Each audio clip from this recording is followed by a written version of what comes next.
The afternoon sun beats down on the school playground with an unrelenting intensity, turning the black asphalt into a shimmering, liquid heat haze that dances before the eyes.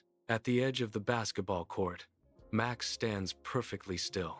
His eyes are locked on the towering metal slide that dominates the yard like a silent giant. Suddenly, the sharp, piercing sound of Miss Carter's whistle cuts through the air. She herds the class into a tight semicircle, her hand pointing directly at the structure.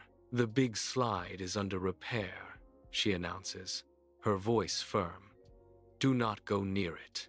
Max watches the orange safety tape dance and flutter in the warm wind. "I will be careful," he whispers softly, his gaze fixed on the summit.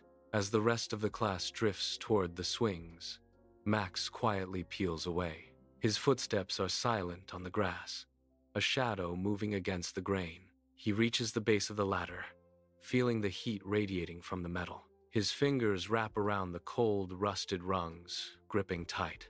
He pulls himself up, one step at a time, his boots finding purchase. Each movement rings out with a hollow metallic clank that seems to echo. He is driven by a stubborn curiosity, ignoring the inner voice. With every inch he climbs, the ground feels further away. He finally reaches the narrow platform, his breath hitching in his chest. Max takes a confident step forward, but the world suddenly gives way. His right foot lands on a loose, corroded patch of metal. The entire ladder structure groans, shifting violently to the left. Max flails his arms, his hands grasping desperately at the thin air. Gravity takes hold with a cruel, sudden force. He tumbles backward. He hits the ground with a sickening, heavy thud, rolling into the damp, churned-up mud at the very base of the structure. A sharp, searing pain shoots up his right leg like a bolt of lightning. He tries to push himself up, but his leg immediately buckles. His knee twists at an unnatural, frightening angle. His clothes are stained dark with mud, and his face turns pale. He lets out a sharp, ragged cry, clutching his calf. Miss Carter hears the commotion and sprints toward the slide. She drops to her knees in the mud beside him, ignoring the stains. She checks his leg with practiced, steady hands. She pulls a first aid kit from her bag, the sound of the zipper loud. She wraps a thick, white bandage around his ankle, pulling it tight.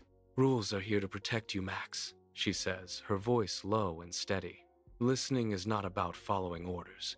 It is about keeping you safe." Max stares at the mud caked under his fingernails. He nods slowly, his throat tight with realization. Later, the playground falls quiet as the school day winds down. Max sits alone on a weathered wooden bench, his leg propped up. The orange safety tape still flutters on the slide in the distance. He watches the other children play from a safe distance. He rests his hand gently on his injured leg, feeling the pulse. Some boundaries are not meant to be crossed, and some lessons are written in scars.